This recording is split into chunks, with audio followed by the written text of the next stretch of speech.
அஸ்ஸலாமு அலைக்கும் வரஹமத்துல்லா. எல்லாம் வல்ல அல்லாஹ்வின் அன்பும் அவன் மேலான கிருபையும் நமக்கெல்லாம் வந்து சேரட்டுமாக. இப்போ அன்புக்குரிய அல்லாஹ்வின் நல்லடியார்களே, நம்ம எல்லோருக்கும் வாழ்க்கையில் ஒவ்வொரு நாளும் தேவைப்படுகிற ஒரு முக்கிய செய்தியோடு உங்களை சந்திக்கின்றேன். பெருமானா ஸல்லல்லாஹு அலைஹி வஸல்லம் கேட்கின்றார்கள், உங்களுக்கு ஒன்று சொல்லி தரட்டுமா? இஸ்திஃபாரிலே தலை சிறந்த இஸ்திஃபா எது என்று சொல்லி தரட்டுமா என கேட்டார்கள். இஸ்திஃபா பாவ மன்னிப்பு இது உள்ளபடியே சிறந்துதான். நிச்சயம் நம் வாழ்க்கையோடு ஒவ்வொரு நாளும் தொடர்புடையது தான். செய்கிற பாவத்துக்கெல்லாம் நாம் நிச்சயம் அல்லாஹ்விடத்தில் மன்னிப்பு கேட்டாக வேண்டுமே. அல்லாஹ்விடத்தில் மன்னிப்பு கேட்பதற்கு என்ன வெட்கம் இருக்கின்றது, என்ன ஞானம் இருக்கின்றது, என்ன கூச்சம் இருக்கின்றது? செய்துதான் பார்த்து அவனிடத்தில் செய்ததை ஒப்புக்கொண்டு கண்ணீர் வடித்துவிட்டு அல்லாஹ்விடத்தில் பாவம் கேட்பதினால் எந்த தப்பும் இல்லையே. எனவேதான் நபிகள் நாயகம் ஸல்லல்லாஹு அலைஹி வஸல்லம் சொன்னார்கள், நான் ஒவ்வொரு நாளும் என் ரப்பிடத்தில் இஸ்திஃபா செய்கின்றேன் 100 தடவை. நான் என் ரப்பிடத்தில் அஸ்தக்ஃபிருல்லாஹ் என்று சொல்லி பாவ மன்னிப்பு தேடுகிறேன் என்றார்கள் பெருமானா ஸல்லல்லாஹு அலைஹி வஸல்லம் அவர்கள். பாவங்கள் முன்பின் மன்னிக்கப்பட்டவர் நமக்கான பாடத்தை சொல்லித் தருகின்றார். நானே 100 முறை கேட்கின்றேன், நீங்கள் எல்லாம் எம்மாத்திரம் என்று சொல்லாமல் சொல்லித் தருகின்றார் இல்லையா? அல்லாஹ்விடத்தில் மன்னிப்பு கேட்க வேண்டும். பாவ மன்னிப்பை தொடர்ச்சியாக செய்தால் என்ன கிடைக்கும்? என்னவெல்லாம் கிடைக்கும்? முக்கியமாக உங்கள் வாழ்க்கை விசாரிக்கப்படும். கடைசி வரை தொடர்ச்சியாக பாருங்கள். சிறந்த நட்பன் உங்களுக்கு கிடைக்கும் என நம்புகிறேன். நீங்கள் அறியாத புறத்திலிருந்து உங்களுக்கு கொண்டு வந்து அல்லாஹ் சுப்ஹானஹு வ தஆலா ரிஸ்கை சேர்ப்பான்.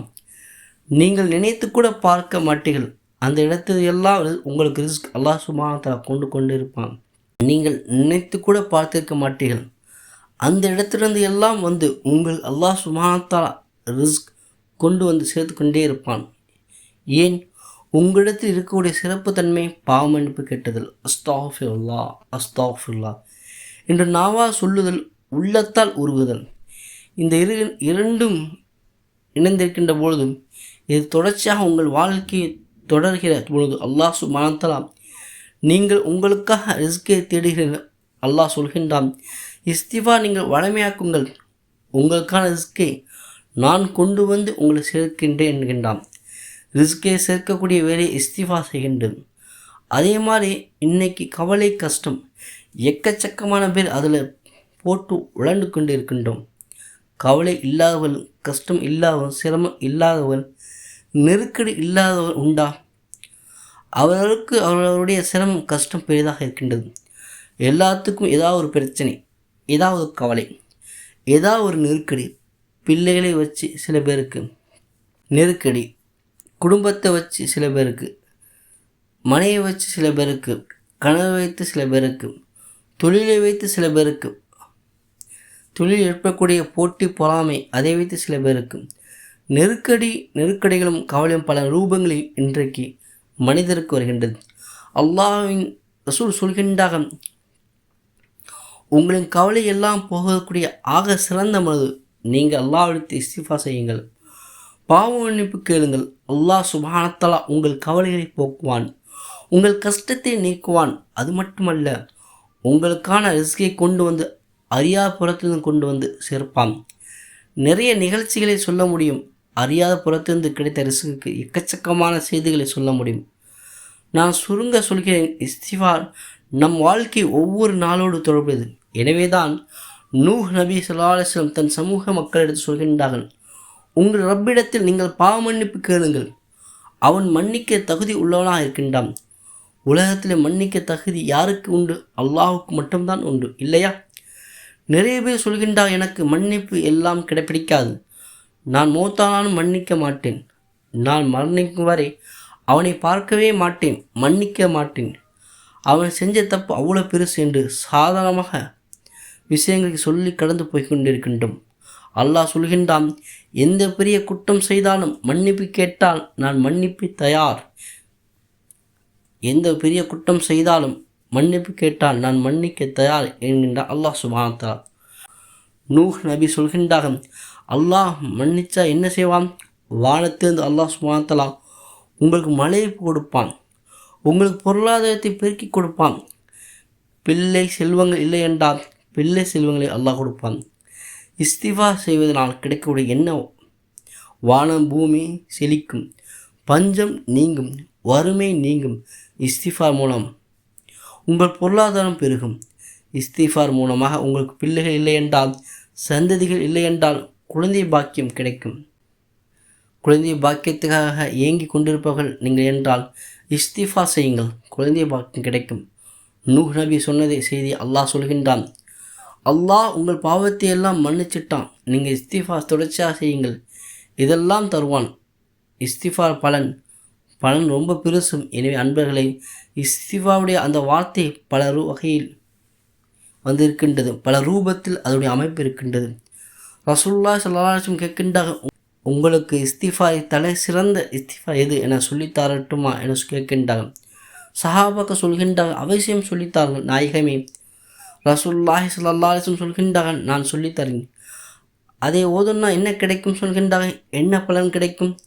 அந்த பலனை தெரிஞ்சுக்காங்க, நம்ம அதை ஃபாலோ பண்ணுவோம். எப்படி ஒரு விஷயத்தில் முழு பலன் நமக்கு முழுமையாக உள்வாங்க முடிகிறதோ, அப்போ அதை கைவிடாமல், அதை நிறுத்தாமல் செய்வோம். அதை எப்படியாவது செய்து தீர வேண்டும் என அந்த லட்சியத்தோடு நாம் பயணிப்போம் இல்லையா? அந்த தலை சிறந்த இஸ்திஃபார் ஓதுவதால் என்ன கிடைக்கும்? சொர்க்கம் கிடைக்கும். ரசூலுல்லாஹி ஸல்லல்லாஹு அலைஹி வஸல்லம் சொல்கின்றார்கள், யார் ஒரு காலை இதை ஓதுகிறாரோ, ஓதி மாலை வருவதற்கு முன்னால் அவர் மரணித்து விட்டால் அல்லாஹ் சுப்ஹானஹு வ தஆலா நேரடியாக அவருக்கு சொர்க்கத்தை கொடுப்பான். அடுத்து சொல்கின்றார்கள், யார் ஒருவர் மாலை ஓதுகிறாரோ, காலை வருவதற்கு முன்னால் அவர் மரணித்து விட்டால் அவருக்கு அல்லாஹ் சுப்ஹானஹு வ தஆலா நேரடியாக சொர்க்கத்தை கொடுப்பான். இந்த ஹதீஸ் நீங்கள் தப்பாக புரிஞ்சக்கூடாது. இப்போ 5 வக்து தொழுகை வேண்டாம், நோன்பு வேண்டாம், ஜக்காத் வேண்டாம், தர்மம் வேண்டாம், ஹஜ்ஜி வேண்டாம், உம்ரா வேண்டாம், முதல்ல இதை மட்டும் செஞ்சுட்டு உட்கார்ந்துடும். காலை ஒரு தடவை, சாயங்காலம் ஒரு தடவை, முடிஞ்சு போச்சு. எவ்வளோ லேசாயிடுச்சு அப்படின்னு தப்பாக நீங்கள் புரிஞ்சக்கூடாது. செய்யக்கூடிய கடமைகளை எல்லாம் செய்துவிட்டு இதையும் தொடர்ச்சியாக செய்தால் உங்களுக்கு பகலில் எந்த நேரத்தில் மௌத் வந்தாலும், இரவில் எந்த நேரத்தில் மௌத் வந்தாலும் சரி, காலை ஒரு தடவை, மாலை ஒரு தடவை இதை நீங்கள் ஓதி இருந்தால் நிச்சயம் அல்லாஹ் சுப்ஹானஹு வ தஆலா இதை பரக்கத்தை கொண்டு சொர்க்கத்தை தருவான். எவ்வளோ பெரிய லேசான வழி! சொர்க்கத்தை என்னுடைய உம்மத் அடைய வேண்டும் என்பதற்காக வேண்டி பெருமானார் ஸல்லல்லாஹு அலைஹி வஸல்லம் காட்டி தருகிற எவ்வளோ அற்புதமான, எவ்வளோ மகிழ்ச்சியான வழி! வாருங்கள், அந்த இஸ்திஃபார் உங்களுக்கு நான் சொல்லித் தருகின்றேன். தினசரி ஓதி வாருங்கள். அல்லாஹ்விடத்தில் துவா செய்வோம். நீங்களும் துவா செய்யுங்கள். சொல்லித்தரக்கூடிய நானும், கேட்கக்கூடிய பார்க்கக்கூடிய நீங்களும் இந்த இஸ்திஃபார் வாழ்நாள் முழுவதும் ஓதுவதற்கு அல்லாஹ் உங்களுக்கும் எமக்கும் பார்க்கக்கூடிய எல்லா நண்பருக்கும் வாசகர்களுக்கும் அல்லாஹ் அதை நசீபாக்கட்டும் என்ற துவா செய்து கொள்கின்றேன். ரசூலுல்லாஹி ஸல்லல்லாஹு அலைஹி வஸல்லம் சொல்லி தருகின்றார்கள்,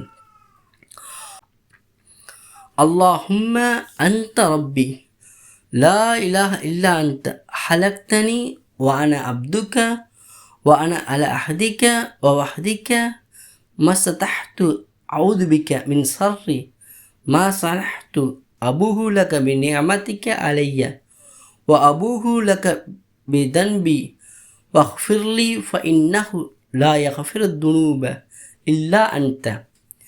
இஸ்திஃபார் கொஞ்சம் லென்த்தாக இருக்குது, இருந்தாலும் இருக்கட்டும், பரவாயில்லை. சொர்க்கத்தை தரக்கூடிய இஸ்திஃபாராச்சு. தொடர்ச்சியாக இதை ஓதி வாருங்கள். இந்த துவாவை எழுதி வைங்கள், அல்லது உங்கள் மொபைலில் நீங்கள் அதை டைப் செய்து வைத்துக் கொள்ளுங்கள். பார்த்து 4 நாட்கள் ஓதுங்கள். 5ஆவது நாள் தானாக பார்க்காமல் உட்கார்ந்தால் வந்துடும். எனவே அன்பர்களை, இஸ்திஃபார் வாழ்க்கை வளமையாக செய்ய வேண்டும். பலன்களை பெற்றுத்தரக்கூடிய, அதிலும் குறிப்பாக நான் சொல்லிக் கொடுத்த இந்த சையதுல் இஸ்திஃபார் தலை சிறந்த இஸ்திஃபார் என்று பெருமானார் சொல்லித்தருகின்ற சொர்க்கத்தை பெற்றுத்தரக்கூடிய இந்த இஸ்திஃபார் அதிகமாக ஓதி வருவோம். குறிப்பாக தினசரி காலை ஒரு முறை, மாலை ஒரு முறை ஓதுவோம். அல்லாஹ்விடத்தில் உயர்ந்த சொர்க்கத்தை கேட்டு நாடுவோம். அல்லாஹ் சுப்ஹானஹு வ தஆலா நம் எல்லோருக்கும் இந்த நல்ல நசீபை நம் யாவருக்கும் அல்லாஹ் சுப்ஹானஹு வ தஆலா தந்தல் புரிவானாக.